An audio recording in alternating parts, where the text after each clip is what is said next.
حضرت محمد صلی اللہ علیہ وسلم نے اپنی امت کو آنے والے ہر قسم کے فتنوں کے بارے میں آگاہ کیا۔ آخری رمضان کا بھی بتایا۔ کیا یہ آخری رمضان ہے؟ بہت سی نشانیاں پوری ہو چکی ہے، اور سب سے بڑی نشانی یہ ہے کہ محترم ناظرین، ماہ رمضان امت مسلمہ کے لیے اللہ تعالیٰ کا خصوصی انعام ہے۔ یہ مہینہ نزول قرآن کا مہینہ ہے۔ اس ماہ مبارک میں پروردگار کی خاص رحمتوں اور برکتوں کا نزول، فراخی رزق، ایک دوسرے کی خیرخواہی، اور جنت میں داخل ہونے کے لیے اور جہنم سے نجات حاصل کرنے کے لیے کی جانے والی کاوشوں کا مہینہ ہے۔ آخری کتاب و شریعت کے نزول کے ساتھ ہی حضور صلی اللہ علیہ وسلم کو نبوت کی بشارت دی گئی۔ امت مسلمہ پر نازل ہونے والے اس انعام و اکرام کی خوشی اور شکرانے کے طور پر مسلمانوں پر ایک ماہ کے روزے رکھ کر اضافی عبادت کا تحفہ ملا، اور پروردگار نے ارشاد فرمایا، اے ایمان والو، تم پر اسی طرح روزے فرض کیے گئے ہیں جیسے تم سے پہلے لوگوں پر فرض کیے گئے تھے، تاکہ تم پرہیزگار بن جاؤ۔ اس آیت کریمہ سے وضاحت ہو رہی ہے کہ مسلمانوں سے پہلے بھی دیگر امتوں پر روزے فرض قرار دیے گئے تھے تاکہ وہ تقوی کے اعلیٰ درجات پر فائز ہو سکے۔ رمضان مبارک کی اہمیت آپ صلی اللہ علیہ وسلم کی اس حدیث مبارکہ سے بہت واضح ہو رہی ہے کہ جس میں آپ صلی اللہ علیہ وسلم نے فرمایا کہ اگر معلوم ہو جائے کہ رمضان کی کیا اہمیت ہے تو امت تمنا کرے سارا سال ہی روزے ہو۔ رمضان مبارک کا یہ مقدس مہینہ ساری دنیا کے مسلمانوں کے لیے ذکر و فکر، تسبیح و تحلیل، کثیر تلاوت و نوافل اور صدقہ و خیرات کا باعث بنتا ہے۔ اس مہینے کو پا کر دنیا کا ہر مسلمان اپنے اپنے ایمان اور تقوی کے مطابق حصہ لے کر اپنے جسم و روح کے لیے تقویت کا سامان فراہم کرتا ہے۔ اسی طرح حضور اکرم صلی اللہ علیہ وسلم کے یہ حدیث مبارکہ کہ روزہ گناہوں سے بچنے کے لیے ڈال ہے،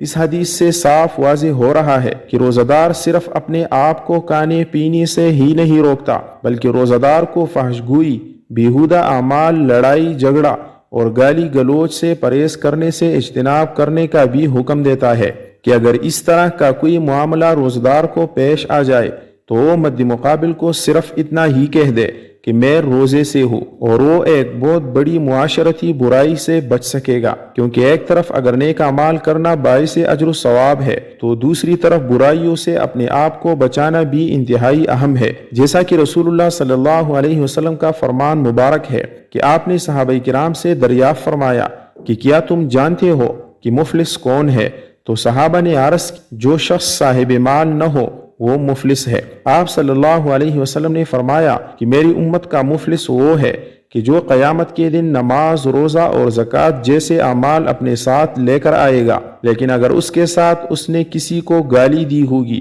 کسی پر کوئی تہمت لگائی ہوگی، کسی کا ناحق مال کھایا ہوگا یا کسی کو ناحق قتل کیا ہوگا تو اس کی نیکیاں مظلوموں میں تقسیم کر دی جائیں گی، اور اگر اس کی تمام نیکیاں ختم ہو جائیں گی تو اس مظلوم کے گناہ اس کے نامہ اعمال میں ڈال دیے جائیں گے۔ اسی طرح روزے کی فضیلت کے حوالے سے حضرت ابن عمر رضی اللہ عنہما سے روایت ہے کہ حضور نبی اکرم صلی اللہ علیہ وسلم نے فرمایا، جنت سال کے آغاز ہی سے اگلے سال تک رمضان المبارک کے لیے سجا دی جاتی ہے۔ آپ صلی اللہ علیہ وسلم نے فرمایا، جب رمضان المبارک کا پہلا دن ہوتا ہے تو عرش کی نیچے سے ایک ہوا چلتی ہے جو جنت کے درختوں کے پتوں سے حورین پر پھیل جاتی ہے، پس وہ حورین یہ دعا مانگتی ہے، اے اللہ، ہمارے لیے اپنے بندوں میں ایسے شوہر بنا جن سے ہماری آنکھیں ٹھنڈی ہو اور ہم سے ان کی آنکھیں ٹھنڈی ہو۔ قرآن مجید میں اللہ تبارک و تعالیٰ نے روزے کا حکم دیتے ہوئے فرمایا کہ لعلکم تتقون، یعنی تم پر روزہ فرض کیا جاتا ہے شاید کہ تم متقی و پرہیزگار بن جاؤ۔ یہاں پر یہ نہیں فرمایا کہ اس سے تم یقیناً متقی و پرہیزگار بن جاؤ گے۔ اس آیت سے واضح ہو رہا ہے کہ روزے کا نتیجہ تو آدمی کی سمجھ بوجھ اور اس کے ارادے پر منحصر ہے، نہ کہ صرف روزہ رکھ لینے سے، اور جب تک انسان روزے کے اصل مقصد کو حاصل نہیں کر لیتا، یعنی تقوی و پرہیزگاری، تب ہی اس کے لیے فائدہ مند ہے۔ اگر اس نے روزہ رکھ کر تقوی و پرہیزگاری حاصل نہیں کی تو اسے کوئی فائدہ حاصل ہونے کی امید بھی نہیں رکھنے چاہیے۔ رسول اللہ صلی اللہ علیہ وسلم نے اپنی امت کو آنے والے ہر قسم کے فتنوں کے بارے میں نہ صرف خبردار کیا بلکہ مستقبل میں رونما ہونے والے اہم واقعات کے بارے میں بھی آگاہ کیا، خاص کر ظہور امام مہدی اور خروج دجال سے متعلق واقعات کو تفصیلاً بیان کیا ہے، یہاں تک کہ حق و باطل کے ان دونوں اماموں کی ظہور و خروج سے ماقبل کے حالات کو قدر تفصیل سے بیان کیا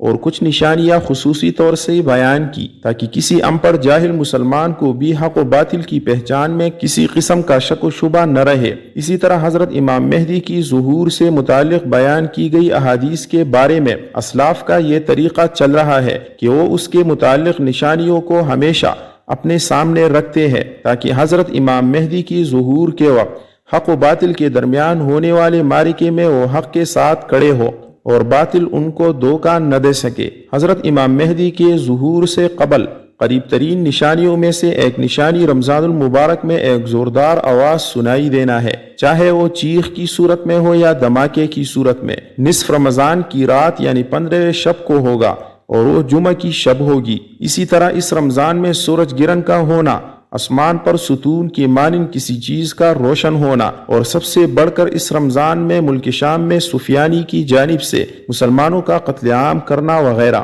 رسول اللہ صلی اللہ علیہ وسلم نے فرمایا، رمضان میں ایک زبردست آواز آئے گی۔ صحابہ کرام رضوان اللہ علیہم اجمعین نے پوچھا، یا رسول اللہ صلی اللہ علیہ وسلم، آواز رمضان کے اول میں ہوگی، درمیان میں یا پھر آخر میں؟ آپ صلی اللہ علیہ وسلم نے فرمایا، نصف رمضان میں۔ جب نصف رمضان میں جمعہ کی رات ہوگی تو آسمان سے ایک زوردار آواز آئے گی جس سے 70,000 لوگ بے ہوش ہو جائیں گے اور 70,000 اندھے ہو جائیں گے اور 70,000 بہرے ہو جائیں گے۔ ایک اور روایت کے مطابق 70,000 راستہ بھٹک جائیں گے اور 70,000 لڑکیوں کی بکارت زائل ہو جائے گی۔ صحابہ کرام رضی اللہ عنہ نے دریافت کیا، یا رسول اللہ صلی اللہ علیہ وسلم، تو آپ کی امت میں سے اس آواز سے کون محفوظ رہے گا؟ رسول اللہ صلی اللہ علیہ وسلم نے فرمایا، جو اس وقت اپنے گھروں میں رہے اور سجدوں میں گر کر پناہ مانگے اور زور زور سے تکبیریں کہے۔ پھر اس کے بعد ایک اور آواز آئے گی۔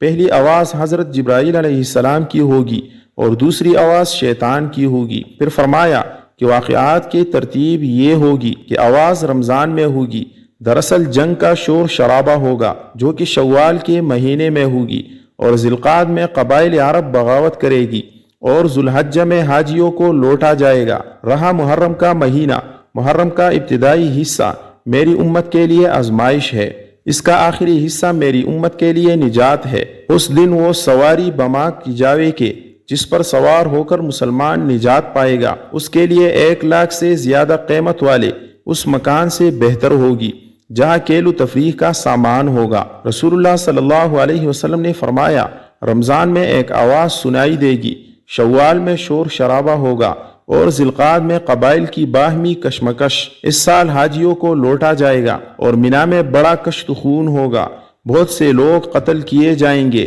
وہاں اس وقت خون ریزی ہوگی جبکہ وہ جمرہ عقبہ میں ہوں گے، اور محرم میں ایک ندا دینے والا آسمان سے ندا دے گا کہ جان لو یہ مہدی اللہ کا خلیفہ ہے، اس کی سنو اور اطاعت کرو۔ حضرت عبداللہ ابن مسعود رضی اللہ عنہ سے روایت ہے کہ رسول اللہ صلی اللہ علیہ وسلم نے فرمایا، رمضان میں چیخ سنائی دے گی تو شوال میں شور شرابہ ہوگا، اور ذی القعدہ میں قبائل کی بغاوت ہوگی، اور ذو الحجہ میں خون، اور محرم کا مہینہ تو کیا ہی مہینہ۔ ہم نے پوچھا کہ یا رسول اللہ صلی اللہ علیہ وسلم، یہ چیز کیسی ہوگی؟ آپ صلی اللہ علیہ وسلم نے فرمایا، 15 رمضان المبارک جمعہ کی رات کو دھماکہ ہوگا جو سونے والے کو بیدار کرے گا، کڑے ہونے والے کو بٹھا دے گا۔ شریف زادیہ اپنی خلوتگاہوں سے جمعہ کی رات کو نکل آئے گی۔ اس سال زلزلے کثرت سے آئیں گے۔ جب تم جمعہ کے دن فجر کی نماز پڑھ لو تو اپنے اپنے گھر میں داخل ہو کر دروازے اور کھڑکیاں بند کر لینا، اور اپنی چادریں اوڑھ لینا، اپنے کان بند کر لے، اور جب تمہیں چیخ کا احساس ہو تو اللہ کے سامنے سجدریز ہو جانا، اور یہ پڑھنا کہ پاک ہے وہ ذات جو نقائص سے پاک ہے۔ تو جو ایسا کرے گا وہ نجات پائے گا، اور جو ایسا نہیں کرے گا وہ ہلاک ہو جائے گا۔ محمد بن علی رحمۃ اللہ علیہ کا قول ہے، 2 نشانیاں ہیں جو زمین و آسمان کی تخلیق سے لے کر آج تک نظر نہیں آئی۔ پہلی رمضان المبارک کی رات چاند گرن لگے گا، اور دوسری 15 رمضان کو سورج گرن لگے گا۔ جب سے اللہ نے زمین و آسمان کو پیدا کیا ایسا نہیں ہوا۔ یہ بات حقیقت ہے کہ سورج گرہن ہمیشہ چاند کی شروع کی تاریخوں میں ہوتا ہے، اور چاند گرہن ہمیشہ ایام بیز یعنی 13، 14 اور 15 کی تاریخ کو ہوتا ہے، لیکن ظہور مہدی سے ماہ قبل رمضان میں یہ ترتیب بدل جائے گی۔ حضور اکرم صلی اللہ علیہ وسلم نے فرمایا، لوگوں، قیامت سے پہلے ایک رمضان ایسا آئے گا جس میں ایک ایسی شدید آواز آئے گی اور دنیا میں کوئی نہیں جان سکے گا کہ آواز کہاں سے آئی۔ آپ صلی اللہ علیہ وسلم نے فرمایا کہ اگر رمضان میں ایسی آواز سنائی دے جس کا کوئی کوج نہیں لگایا جا سکا تو پھر ایک سال کا رزق اپنے گھروں میں سمیٹ کر رکھ لینا کہاں کی عقل مندی ہے۔ حضرت جابر رضی اللہ عنہ فرماتے ہیں کہ میں نے رسول اللہ صلی اللہ علیہ وسلم کو یہ فرماتے ہوئے سنا کہ میری امت میں ایک جماعت یوم قیامت تک سربلندی کے ساتھ حق کے لیے برسر پیکار رہے گی۔ اس سے معلوم ہوتا ہے کہ مومنین کی ایک ایسی جماعت قیامت کے دن تک زندہ رہے گی، مگر مندرجہ ذیل احادیث طیبہ میں صراحت ہے کہ قیامت سے پہلے تمام مومنین کو موت آ جائے گی اور قیامت کے دن کوئی مومن زندہ نہ ہوگا۔ حضرت علی رضی اللہ عنہ سے پوچھا گیا کہ وہ کون سا عمل ہے جسے موت کے وقت ملک الموت انسان کی تعظیم کرتے ہیں، اس کی روح سکون سے قبض کرتے ہیں؟ تو حضرت علی رضی اللہ عنہ نے ارشاد فرمایا، اے شخص، وہ 3 عمل یہ ہیں جو انسان یہ 3 کام کرتا ہے تو فرشتہ موت اس کی تعظیم کرتا ہے، یوں وہ اپنے مالک حقیقی سے جا ملتا ہے۔ جب حضور صلی اللہ علیہ وسلم کے وفات کا وقت قریب آیا تو آپ صلی اللہ علیہ وسلم نے فرمایا، کیا میری امت کو موت کی تکلیف برداشت کرنی پڑے گی؟ تو فرشتے نے کہا، جی ہاں، کرنی پڑے گی۔ آپ صلی اللہ علیہ وسلم کی آنکھ مبارک سے آنسو جاری ہو گئے تو اللہ تبارک و تعالیٰ نے فرمایا، اے محمد صلی اللہ علیہ وسلم، آپ کی امت اگر ہر نماز کے بعد آیت الکرسی پڑھے گی تو موت کے وقت اس کا ایک پاؤں دنیا میں ہوگا اور دوسرا جنت میں ہوگا۔ حضرت سیدنا ابو امامہ رضی اللہ عنہ فرماتے ہیں کہ رسول اللہ صلی اللہ علیہ وسلم نے فرمایا، جو شخص ہر فرض نماز کے بعد آیت الکرسی پڑھے تو اس کو جنت میں داخل ہونے سے موت کے سوا کوئی چیز نہیں روک سکتی۔ ام المومنین سیدہ عائشہ صدیقہ رضی اللہ عنہا فرماتی ہے کہ میں نے نبی کریم صلی اللہ علیہ وسلم کو دیکھا کہ جب آپ صلی اللہ علیہ وسلم سکرات الموت میں مبتلا تھے تو آپ علیہ الصلوۃ والسلام کے پاس پانی کا پیالہ رکھا تھا جس میں پانی تھا۔ آپ صلی اللہ علیہ وسلم پیالے میں اپنا ہاتھ ڈبوتے، اپنے چہرے مبارک پر پھیرتے اور یوں فرماتے، اے اللہ، موت کی سختی دور کرنے کے ساتھ میری مدد فرما۔ اللہ رب العزت ہمیں بھی موت کی سختی سے محفوظ فرمائے، آمین۔ ناظرین، کمنٹ باکس میں اللہ تعالیٰ کے 99 ناموں میں سے ایک نام ضرور ٹائپ کریں۔ بہت بہت شکریہ۔